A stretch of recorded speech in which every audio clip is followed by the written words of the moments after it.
parliamentary debate, but there are lots of things that are very similar to the type of debate you might be familiar with, and a couple of things that are different. So what's similar is that you've got two sides, a proposition side and an opposition side. In this case, the proposition argues for the motion that's being debated. The opposition contests that motion and says it should not be believed. That's the similarity. The difference is that there are two teams on the proposition and two teams on the opposition. All four of these teams are competing against each other to make the best possible arguments such that they impress the judges enough that they're the team selected as the best team in this round. So it's not so important that those teams win that side of the motion, even though that's what they're trying to do, but ultimately they want to demonstrate that they're making the best, highest quality, and most compelling arguments for the position that's been assigned to them. So some things that are different about British parliamentary debate. One of the things that's different is that even though each of the speakers gets one single 7-minute speech, that speech can be interrupted by members of the opposing side. So we're going to start with a speech from the proposition side, beginning with the Prime Minister, alternating back and forth between the proposition and the opposition until all 8 speakers have had their 7-minute opportunity. But during those 7 minutes, you're going to hear a bell. It sounds like this. Ding. You have one job. We may be replacing our chair for the House, but for now we're going to assume that he's capable of paying attention. I was reading over people's names so I don't mispronounce. 1 minute into the debate, or excuse me, 1 minute into each of the speeches, and a bell at 1 minute remaining in each of the speeches. In that intervening 5 minutes, points of information may be offered by the opposing side. A point of information is a brief interjection from the opposing side, typically in the form of a question or a short argument, that is offered while the primary speaker is holding the floor. But the trick is it's at the discretion of the person holding the floor whether or not he or she wants to take that point of information. So if, while the person holding the floor is speaking, a member from the opposition rises and asks for the opportunity to ask that point of information, you might see the speaker say, "Not at this time," or simply wave them down. They're not being rude. They're expected to manage their time effectively. If they allow that person to make that point of information, that person asking the point of information has 10 to 15 seconds to ask that question or make that argument. They sit back down, and the speaker answers or responds to that argument in the course of their ongoing speech. It's generally expected that the speakers will take 2 to 3 points of information in the course of their 7-minute speech. Another difference in British parliamentary debate from other typical styles of debate is that we love audience interaction. Which means that if there's some argument that you hear that resonates with you, some position that's articulated that you identify with, some piece of evidence you find particularly compelling, let the debaters know. The traditional way of doing that is to pound on the table and say, "Here, here." It's a good time to practice that now so you don't feel uncomfortable. Pound on the table and say, "Here, here." Feel free to do that during the debate when there's something that you want to encourage on the part of the debaters, and they appreciate it as well. It lets them know that they're doing a good job and being persuasive for you. Once the round is done, we will excuse our panel of judges. They will deliberate about which of these 4 teams they think did the best job. And if we are able to, if they're done with their deliberations prior to the beginning of the next round, we will announce their decision before we begin our next round. If they're not done at that time, we'll commence our next round at 8:15. And once both rounds are done, we'll announce which 2 teams from each of those rounds are going to be pressing on to semifinals. I am pleased to have a terrific panel of judges tonight, chaired by Sarah Eldon. Stephen Cronick is going to serve as our chair or Speaker of the House. I'm going to now turn control of the House over to him and ask him to call the House to order to announce the motion. All right, so actually, do you have a copy of the motion? There you go. Okay, so tonight we will be debating the motion, President Obama should nominate a deeply liberal candidate who would be less likely to be confirmed instead of a centrist candidate more likely to be confirmed. And so to give the first speech, the Prime Minister's speech for today's debate, for the team still waiting for maturity to strike, Jacob Scherkler.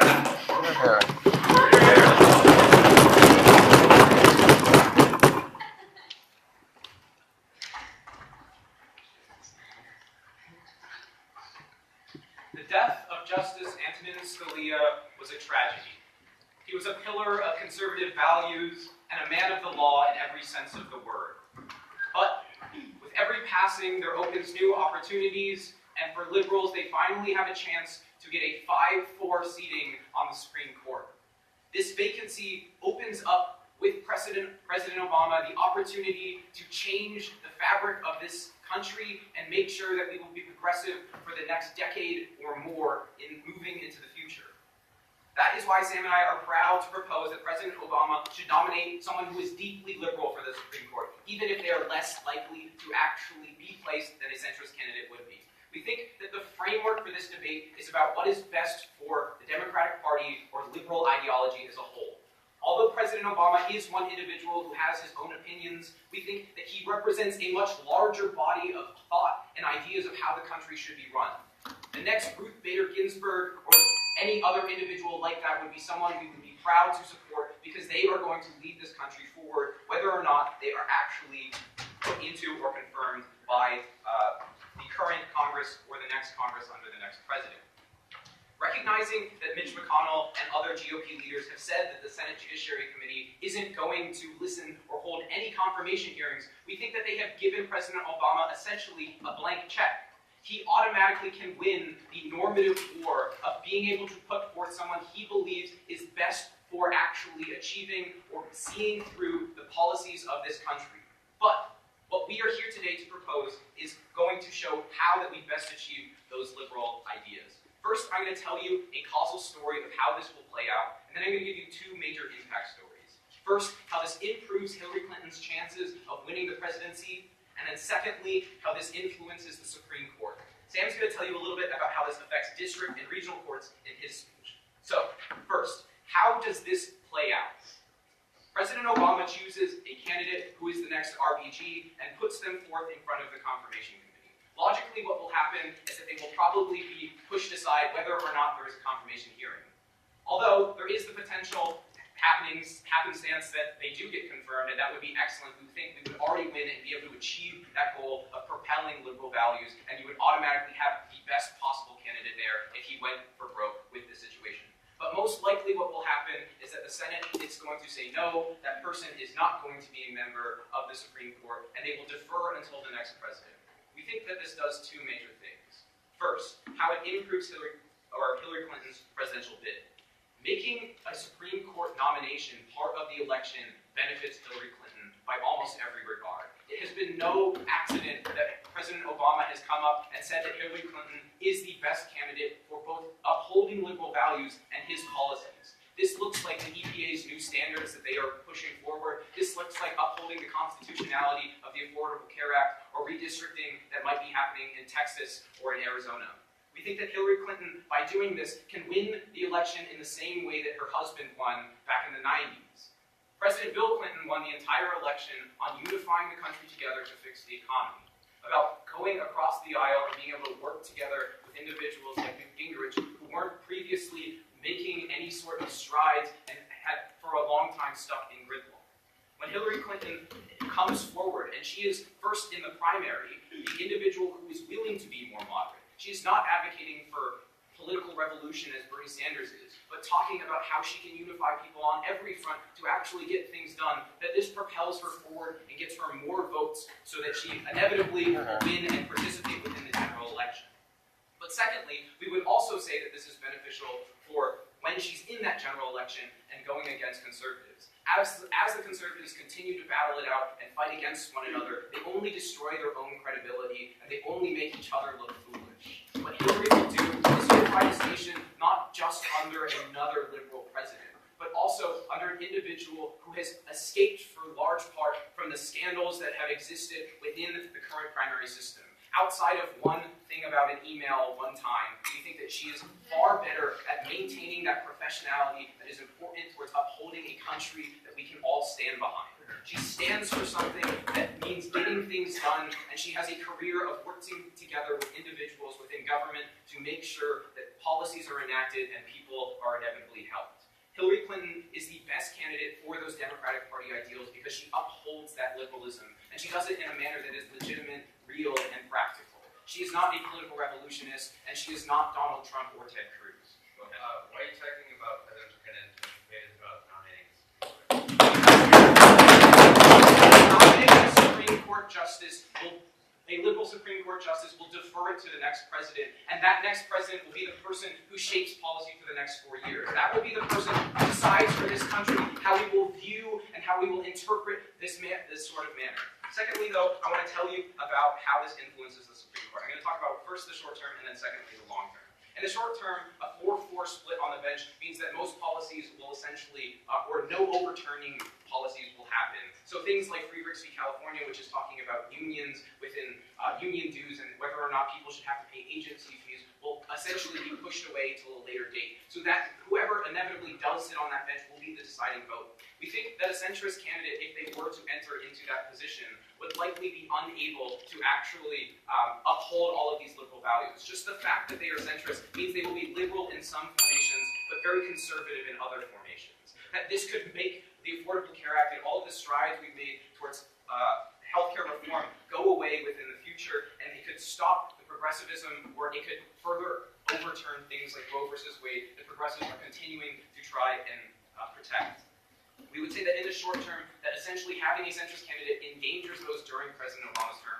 But in the long term, what it does is just having that chance of having a liberal candidate. Because the Senate Judiciary Committee cannot delay forever, allows for liberals to have something to stand behind. That when they have this ability, and they have the choice for Hillary to pick who she would pick in the next 4 years, that we're better able to get an individual who would serve on that Supreme Court, and they would serve on it well. They would serve on it supporting those liberal values that are most important to us, and they would have that possibility of upholding the party ideas and that ideology that those liberals stand behind within this country. We think because President Obama is most in favor of upholding those ideas and to push forward Hillary Clinton to have another Democratic president within office and to make sure that the Supreme Court has a chance of having a liberal 5-4 split, we are very proud to propose.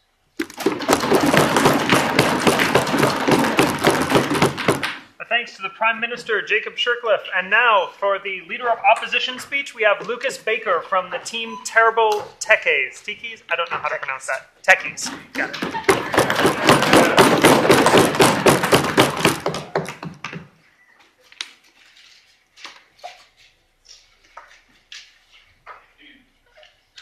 Mr. Speaker, honorable panel,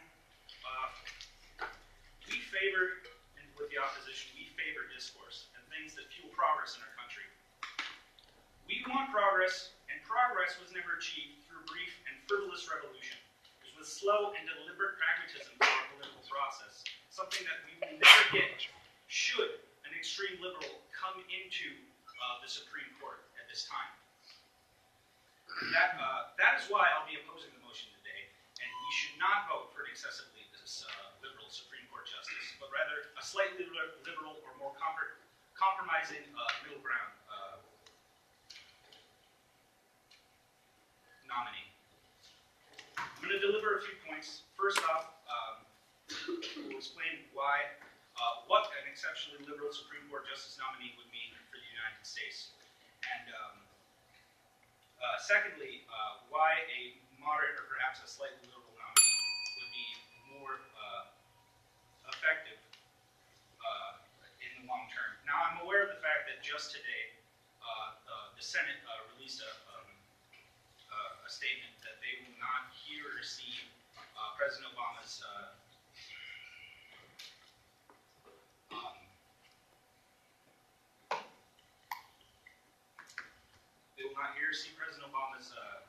nominee candidate. And there's literally no chance right now for anybody to come into that part of office.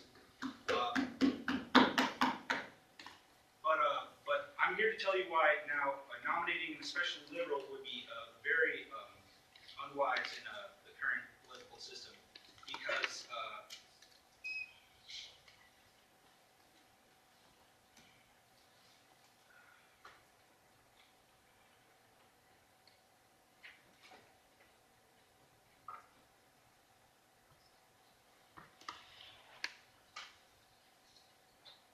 thank you. I have nothing further.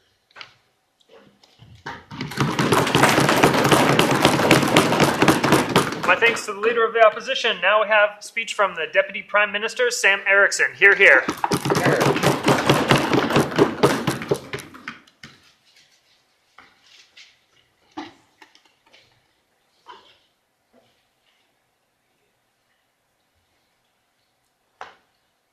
Leader of the Opposition is, in a sense, correct. Progress typically does take time, a lot of it. But what we see from government bench is a chance to change that, to take the long arc of history, and instead of waiting for it to bend towards justice on its own, to bend it ourselves, to find another notorious RBG, and to nominate them to the bench. And even if she doesn't make it, perhaps, just perhaps, she can give American jurisprudence and the legal culture in this country the nudge that it needs to take fully the step forward into the light that it needs, and out of the shadow of strict constructionism and originalism that has restrained our jurisprudence in this country for far too long. That is the meat of the constructive that I'm going to bring to you today. Before I do that, however, I would like to do some brief reconstruction of the Prime Minister's case, the POI that was brought to us from closing opposition. So closing opposition effectively questioned the legitimacy of the relevance of our case, saying that this debate is about the Supreme Court and not the election, as much of Jacob's constructive material is discussing. But the importance of the Supreme Court nomination in this case is that it doesn't just involve the Supreme Court. This nomination decision is about the political future of the United States and the legal future of the United States. And to not recognize otherwise would be completely foolish. We are not viewing the Supreme Court as existing in a vacuum, because it doesn't. As designed by the systems of checks and balances, the Supreme Court operates in congruence with all of the other branches of our government, and is essentially involved with making and revising policy at the most fundamental level. Thus, we think that it is extremely important to consider the political ramifications that a Supreme Court nomination would have, especially upon the race that is currently happening and the unique dynamics that Jacob pointed out to you. We think that by nominating a more moderate individual, you actually sink the ability for Hillary Clinton to do well in the general election, because she doesn't have the ability to stand upon her own moderate policymaking as unique ground for her to win votes and carry the general election. We think this is fundamentally the most important part of the debate, that liberal policymaking requires not just a liberal bench to approve policies, but a liberal legislature and a liberal executive to ensure those policies are drafted and carried out. As a liberal stand is a unified Democratic Party pressing for a better America. Okay, so that's dealing essentially with the material that was brought to us by closing opposition and opening opposition, and reconstructs most of what Jacob brought to you. So I'm going to get to my constructive material now. First, I'm going to tell you about how nomination of a radical justice inspires a new generation of legal scholarship. And then finally, I'm going to do some comparative analysis and take more of Jacob's arguments and apply them to the whole of the debate moving forward. So, back to the construction. How nomination of a radical justice would inspire a new generation of legal scholarship. Now, the first subpoint I have here has to fundamentally explain what the jurisprudence currently looks like in the United States. What is the state and dynamic of the legal field within this country? We think that strict constructionism and originalism, the belief that the Constitution is a dead document whose words and the letter of which ought to be respected above even the spirit of the law, is a philosophy that has guided this country for much of its lifetime, and indeed has produced regrettable decisions such as Dred Scott, such as Plessy v. Ferguson, wherein individuals were ruled against on more, even though their case had the far higher moral ground because they didn't fulfill the exact letter of the law as justices believed. We think that this philosophy is extremely harmful to the progress of our nation because it literally holds us back at the highest judicial level. And the Supreme Court sets the precedent for all other courts all across the United States. A regressive ruling from the Supreme Court does more harm than a 30-page opinion than a slew of laws across all different states could possibly do, because it inspires all of the jurisprudence that takes place beneath it. But we also think it's key to recognize that strict constructionism is in a very unique and very vulnerable place right now. Scalia was a titan of the court, yes, but he was also a dinosaur. The current strict constructionist philosophy is largely a hollow ideology. It's a paper tiger. It has much construed legitimacy on the court, but its strongest practitioners are aging by the day, and they're starting, yes, to age out of courts across the United States. But that philosophy that they have espoused for so long still holds some sort of ethereal ground within many courts across the country. So even as the demographic makeup of these states and courts are changing, and younger justices with more different ideologies are filtering in, they are still conceptually bound by that framework that has dominated within our country for so long, that the letter of the law ought to be preserved above all else. So, second subpoint then, how does the nomination of a deeply liberal justice inspire change? We think that when the news comes out that President Obama has nominated a radical liberal to the Supreme Court, someone who might never ever get confirmed by the current Republican Congress, it sets a precedent and an inspiration for young lawyers, law students, and judges everywhere that they have reason to believe that they can make it to the Supreme Court in spite of their beliefs, in spite of the prevailing judicial philosophy that seems to exist within the country. They don't have to hide their beliefs anymore for the sake of their career. They don't have to pretend to abide by the letter of the law while actually yearning to set free many of the precedents that have constrained this country for far so long. They can make it to the Supreme Court in spite of Congress.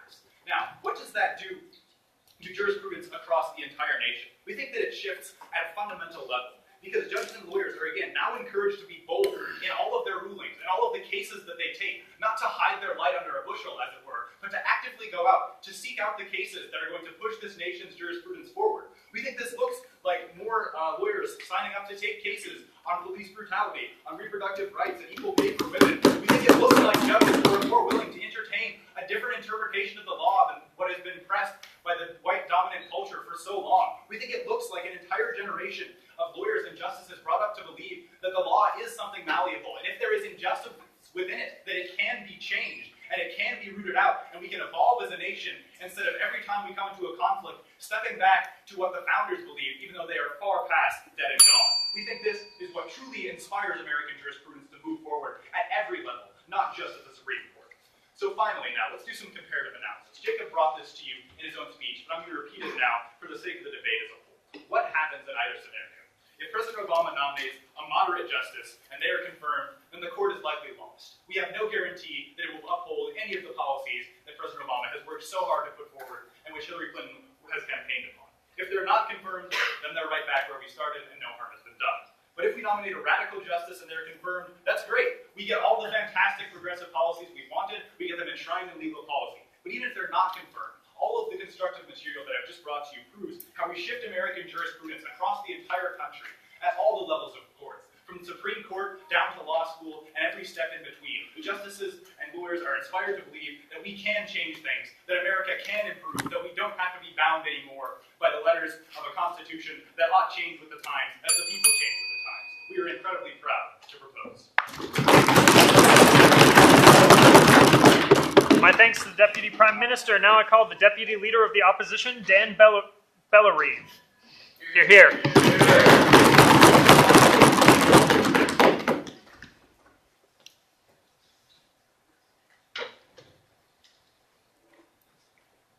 Mr. Chairman, Honorable Council, it is my pleasure to come to you today in opposition to this motion.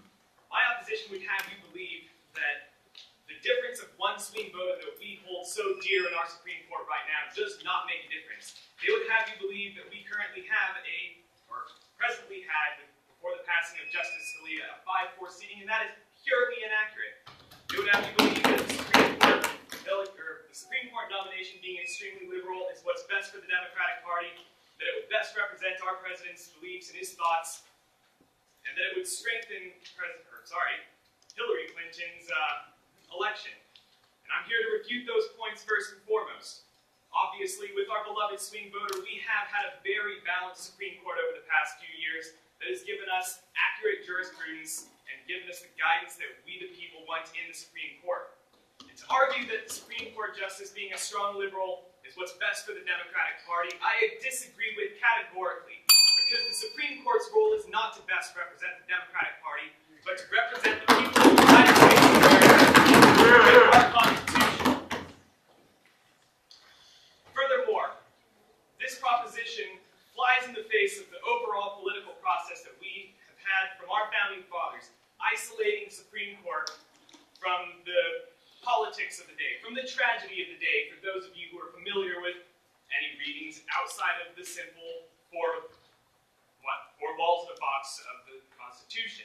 It is intended to exist in a vacuum, and it is not supposed to change based on what the whim of the population is when a Supreme Court justice happens to pass. The government bench here sees the opportunity to try to make a martyr out of someone who could otherwise be a valuable justice in a lower court, rather than to take this opportunity where the Republicans might actually have an olive branch extended to them and receive, and not receive a realistic and viable candidate that members of both parties can agree on. Where there's an opportunity for we as liberals to come together and agree that we can come forward with someone that can make pragmatic change, real change. The government party would rather come forward and take a stand and simply be forgotten in history. So the Supreme Court has already been politicized. So why is it not the prerogative of President Obama to try and ingrain his political ideology with a sitting member? Well, it's rather simple. In the past, we didn't allow blacks to vote. We didn't allow women out of the House because what's in our jurisprudence, is that proper? Should we continue to allow that because we did it before, or should we continue to stand for what's right? So to further deconstruct their argument here, they mentioned that it will strengthen Hillary Clinton's campaign. However, I would disagree with that on the principle that by bringing forward an extremely liberal nominee, they will alienate our fellow voters who are more close to the center, our majority, the people who will actually make the ballots and vote. By alienating those voters, you don't only jeopardize the Supreme Court seat for the next decade, you lose the presidency, and as history shows us, that will be for the next 8 years. With the aging dinosaurs, as our opposition so eloquently put it, during the next 8 years, we're going to lose at least one more Supreme Court justice. If you want change, if you want a liberal ideology represented in the Supreme Court, wait it out. Take one small step right now, take leaps in the future. It's ingrained in American ideology all the way back to Neil Armstrong. One small step for man, one giant leap for mankind. We can't embrace pragmatism in our political climate right now. We may as well roll over and accept defeat. Mr. Chairman, I have nothing further.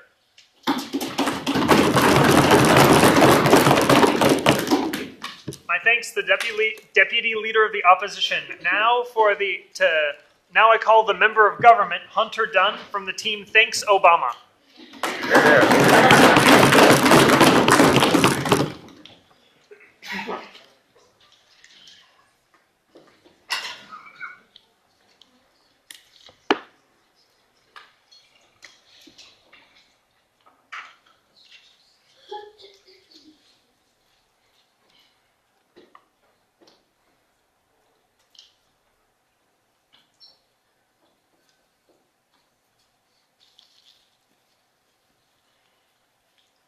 Mr. Speaker, tonight we'll approve that President Obama should nominate a deeply liberal Supreme Court nominee by first illustrating the danger of moderate nominees, and second, how nominating such a nominee would maintain President Obama's consistency to the American people. But first, in my deconstruction, to assert in conjecture that nominating a deeply liberal Supreme Court nominee will not help Hillary Clinton's campaign because it will isolate moderate voters, I very much disagree. Moderate Democrats are going to be opposed and outraged by the obstructionism of Republicans, no matter what Democratic candidates do. But by refusing a very liberal nominee, you both access the moderate liberal base and the extreme liberal base, especially if you put up a minority for the spot and expand on the minority vote. Okay. Before my 2 points, I'd like to extend on opening government's position of the political advantages to nominating a deeply liberal Supreme Court nominee. That being that not only is the presidency very vulnerable, but the Senate, which nominates the nominee, is vulnerable as well, with Republicans having to defend 24 seats this year and Democrats only having to defend 10. And 6 of those seats are in states in which President Obama won in 2012. By motivating his liberal base, there is a strong chance that both the presidency and the Senate can be retaken by Democrats, and then we can nominate whoever we want. Sure.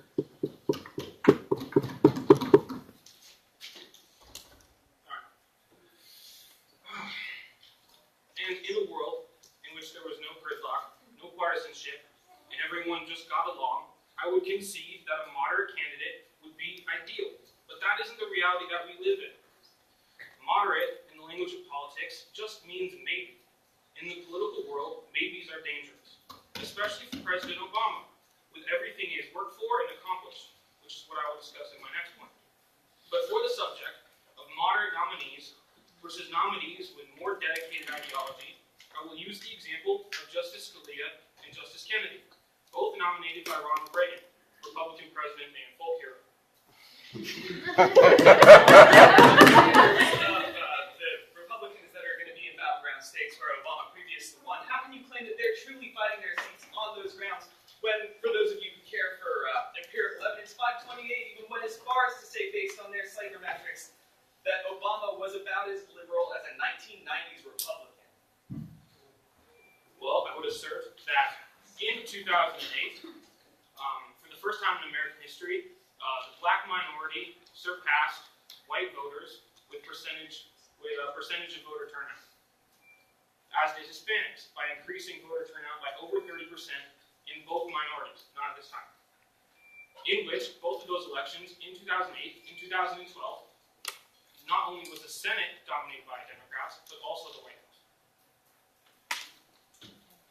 Now, I'm going to continue. I believe I left off with Ronald Reagan, the Republican folk hero. With the example of Justice Scalia, Reagan stuck with his base and nominated a stringently conservative Catholic who remained consistent as a conservative champion until the day he died on the court. This is versus Justice Kennedy, a moderate nominee, who Reagan only nominated because he was forced to by a democratically controlled Senate. Kennedy has been a stressful wild card, contributing to the democratic distraught in the political travesty that is the Citizens United case, but also forcing outrage from conservatives by legalizing same-sex marriage last year. So who would Reagan have preferred? Or who would any president prefer, including Barack Obama? They prefer the nominee who lines up consistently with their ideology. And in this case, President Obama should nominate a candidate that is deeply liberal. Because as I said before, moderates are maybes and maybes are dangerous. But on to the subject of how the Supreme Court justices and the president do their job. These men and women don't go into work believing that they're going to make politically biased decisions. These people just think that they're correct. They just think they're right. And Justice Scalia would have been the first to tell you that. As such, President Obama should select a talented individual whom he believes will best serve the American people. And he will do so with the same mind and the same political ideology in which he believes he is best to serve the United States as president. And the American people agree with him. But this is also the same mind that enacted the policies, the programs, push the legislation, and make the overall decisions that President Obama believes is best for the country, with a record including universal health care, supporting LGBT rights, promoting women's right to choose, protecting millions of undocumented working immigrants, and fighting against climate change, and more. And with this record, by selecting a very liberal Supreme Court nominee, President Obama is maintaining his political ideals and not losing consistency with what he believes is best for the country. Deviating from such would not only compromise President Obama's political integrity, but also betray the trust of the American people, who chose to elect President Obama into office twice, based on his political ideology, values, and record. With the Constitution stating that one of his jobs is that he shall nominate a Supreme Court nominee.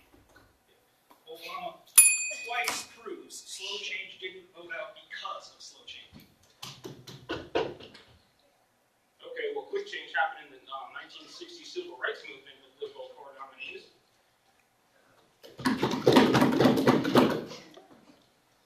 And he proved that quick change happened by 10% of African Americans voting in 2006 and over 30% voting in 2008.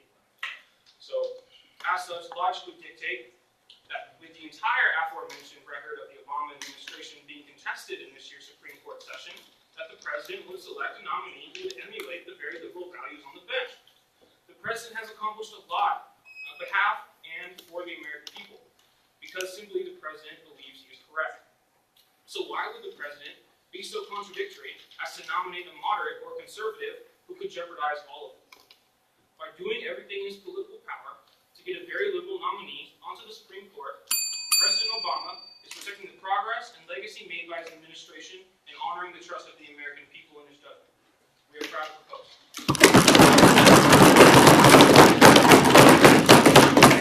My thanks to the member of government. Now I'd like to call the member of opposition, Alex Jorgensen from the team Cranium Crushers. Here.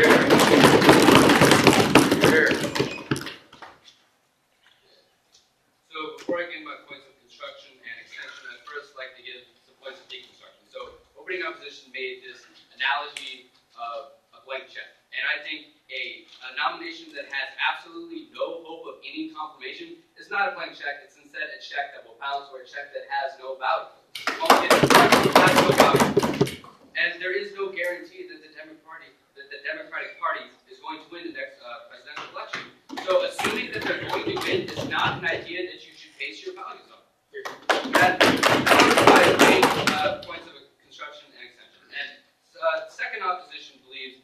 have best of both worlds. We can have the best public discourse, and we can also have the best strategic move to the Democratic Party, and I'm about to tell you why. So we all know that unless President Obama can raise Ronald Reagan from the dead and nominate him as a Supreme Court justice, no one is going to be confirmed. So knowing that this is true, I mean, this is true because, for example, Senator Lisa Murkowski from the great state of Alaska said, if POTUS ignores precedent, I believe extraordinary circumstances give the Senate every right to deny the nominee an up or down vote. And Senate Majority Mitch McConnell said, this vacancy should not be filled until we have a new president. And this just shows us that they are not willing to even entertain the thought of confirming or even voting on any nomination that the president puts forth. So seeing that this is the current situation that we're in, let's analyze the two options here. So first, we can nominate a deeply liberal Supreme Court justice. Let's look at what that's going to do. Well, he's going to nominate for justice, and it's going to get shot down. You know, that may aggravate the deeply liberal Democratic voter base, and that may aggravate the deeply Republican voter base to show up at the polls, and that's great. But we believe that by nominating a moderate independent or a moderate Supreme Court justice, we're actually going to get more voter turnout, and I'll explain why. So, if the president nominates a moderate Supreme Court justice, that's going to show that he is willing to reach his hand across the aisle and work with the other party. And Americans like that. Americans call it moderation. And by the Republicans, which we know are not going to confirm any nomination, they're basically saying they're slapping the president's hand down and they're not willing to work. And people don't like that. So let's look at what happened in 2013 with the government shutdown. The Republicans were obstructionists and they shut the government down for 13 days. Now, what did the American people think of that? Well, the GOP's approval ratings dropped to all-time low. According to an ABC Washington Post survey, 63% of people they surveyed said they had an unfavorable view of the GOP, and almost 4 in 10 Americans had a strongly unfavorable view of the GOP. Yes. So if reaching across the aisle is such a valuable action, then why shouldn't Hillary Clinton be the person who does that to build rapport with like moderate Republicans to help them in the election? That is, I mean, I'm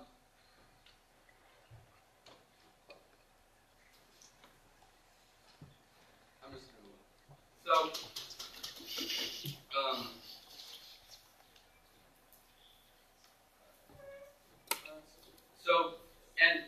So the American people's not going to like that. They didn't like that in 2013, and they're not going to like it in 2016. So what is that? That's going to, first of all, galvanize the Democratic voter base to show up at the polls. They're going to be angry that the Senate's not even willing to put up a vote for a moderate candidate who can work with both sides of the party. And it's also going to galvanize the Republican voter base to turn on the Republicans. But the most important voter base there is the independent voter base. They are the people who decide who wins the presidential election. They swing either side. And if I'm an independent and I'm looking and wow, there's two parties. One party is being an obstructionist. They're not doing their job, and they're not even willing to govern or entertain the thought of governing. And on this side, I have the Democratic Party. I have a party that is willing to work with the other side, willing to reach across the aisle to make progress to push this country forward, which is something, frankly, that I think we can all agree that this country needs right now. And so if I'm an independent, I'm going to swing to the liberal side, and that's going to give whoever the presidential nominee is for the Democratic Party, whether it's Hillary Clinton or Bernie Sanders, who's also going to be that's going to give them a leg up in the presidential election in 2016. And also, this would also work with opening opposition's point that it would keep the Supreme Court not a political court, but one that decides based on the law. It would not inferior language. And also, it would also actually, even by nominating a moderate Supreme Court justice, it would make the Supreme Court more liberal than it already was. Antonin Scalia was arguably the most conservative Supreme Court justice there was.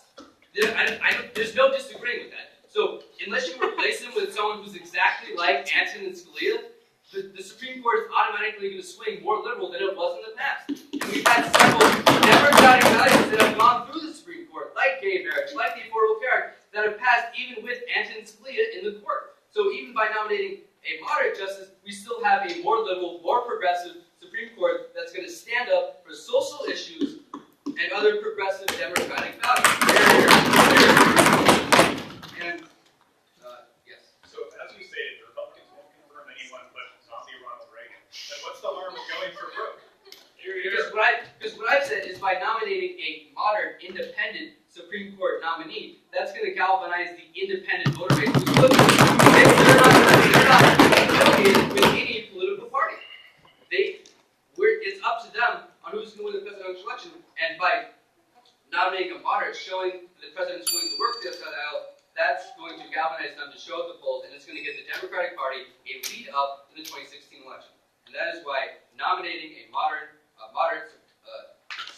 centralist Supreme Court justice is not only good for public discourse, but it's a strategic move to the Democratic Party to give them a leg up in the 2016 presidential election.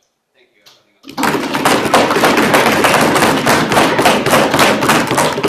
My thanks to the member of opposition. Now I call the government whip, Leanne Gonzalez.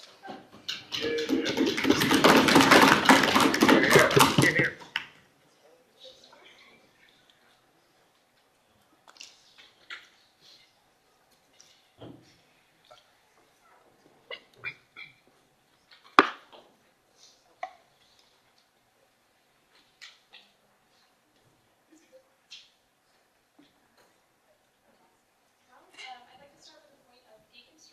So as an independent voter myself, honestly, I would not consider Donald Trump.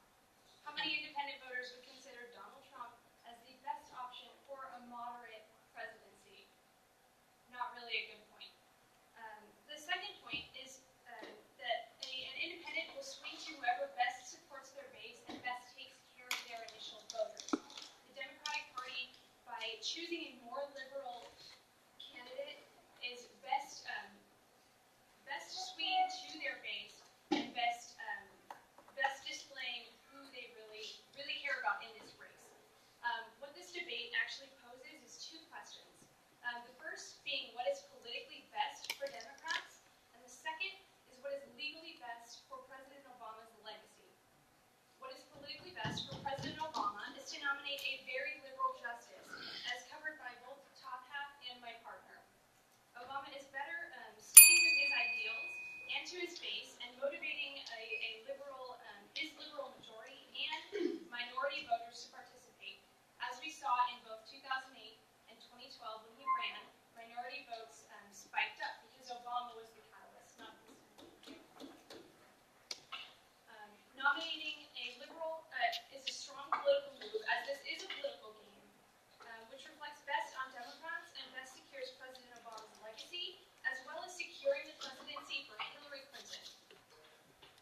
Also, Republicans have not earned the courtesy of a compromise for their blatant disrespect and obstructionism towards our president the entire time of his presidency, and especially right now with the Supreme Court open with a justice deceased.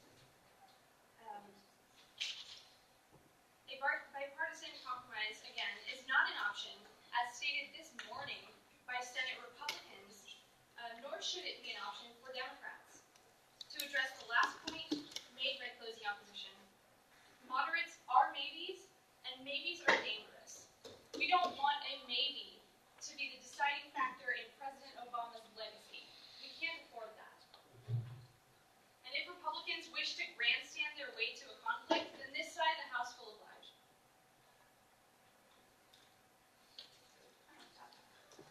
So with the assertion that Obama's legacy is best represented by an extremely liberal Supreme Court justice nominee, how can you justify that with the maintenance of Gitmo, with the continuation of our involvement militarily overseas? Our liberal values. So this morning, he had a press conference to close Guantanamo Bay, which pissed off Republicans. It ticked them off, which is why they're being so obstructionist. The point of this debate is Republican obstructionism. It's not talking about our foreign wars. It's not talking about Guantanamo Bay. We're discussing the Supreme Court nomination. So in regards to my second point,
Constitution in their decisions, and these decisions have national consequences. President Obama's best choice is a more liberal judge, as more liberal ideology best defines and secures the Obama administration's legacy, hard work, as well as securing the presidency for Hillary Clinton. Supporting a liberal appointee is the best thanks to Obama that we all deserve.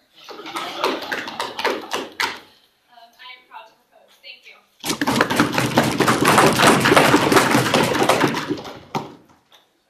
My thanks to the government whip. Now I would like to call the opposition whip speaker to close out today's debate, Sarah Gray. Here.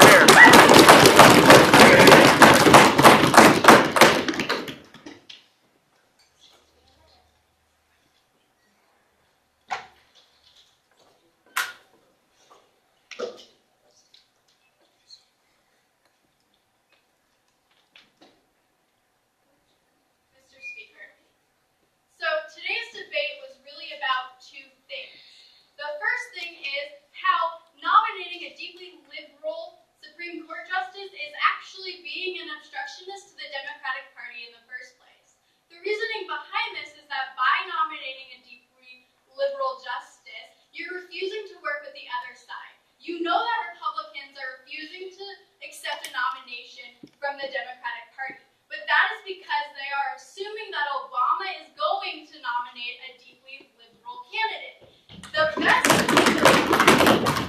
best choice Obama can make right now is to nominate a a moderate candidate because the American people are assuming he's going to go the liberal route. If Obama nominates this moderate, the American people are going to see that he is willing to work with the Republicans, which then shows the American people that he's willing to get things done, which is why they put him in office in the first place. If Obama truly is doing his duty by looking out for the best for the American people, he's going to nominate someone who's willing to work the issues for all Americans, not just the Americans who need those fiscal ideas. Why should we preference the last few months of Obama's presidency as opposed to the entire potential of a Clinton presidency when she gets to nominate a moderate justice and be the person to bring bipartisanship to Washington? You keep bringing up Hillary Clinton, and I don't really understand why. This debate is about Obama's right in the Constitution that he is able to nominate the person he sees fit. Hillary Clinton is not in office yet. And you keep bringing up how playing what-if games are terrible ideas for the American people. But that's exactly what you're doing with Hillary Clinton, right? You're assuming that by putting up a deeply liberal candidate for the Supreme Court justice, the Republicans, which is necessarily true, are going to denounce that nomination. And then you're leaving an open seat for the Democratic Party to fill if they win the 2016 election. So stop telling us to play what-if games when you're doing the same exact thing over there. Alright, so now let's talk about why it's a good reason to nominate a moderate. It's better to nominate a moderate because our founding fathers who wrote the Constitution that protects all Americans made it so that the Supreme Court would be filled with people who are willing to look out for the best interests of all Americans. Okay? This means that having a deeply liberal candidate in there is going to be biased on one side of the American spectrum. These are important things to work toward. We need, as the American public and American people, we want to see progress. Okay, we're not going to get progress with a deeply liberal court bench. We're just going to see ideas pushed through that aren't necessarily for the best interest of the American people. Supreme Court justices are not meant to represent the American people, they're meant to defend the Constitution.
nominated, but it's been talked about by the Republican Senate recently, as of a week ago, that they're willing to listen to a moderate candidate be put forward if it's moderate. The problem is you need to look at both sides of the issue, not just forget about the other part of America. There are both sides to that issue.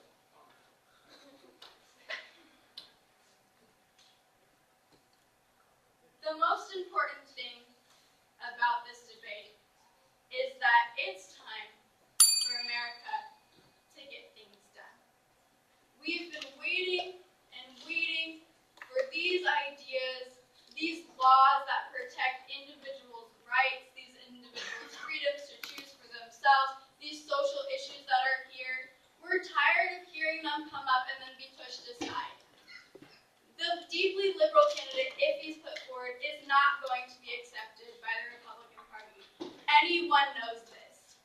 If Obama, by nominating a moderate, it shows the American people that the Democrats haven't given up, that they don't want to be obstructionist anymore, and that they want to start reaching out. This ignites the voters to vote for them, because they want to see improvement in America.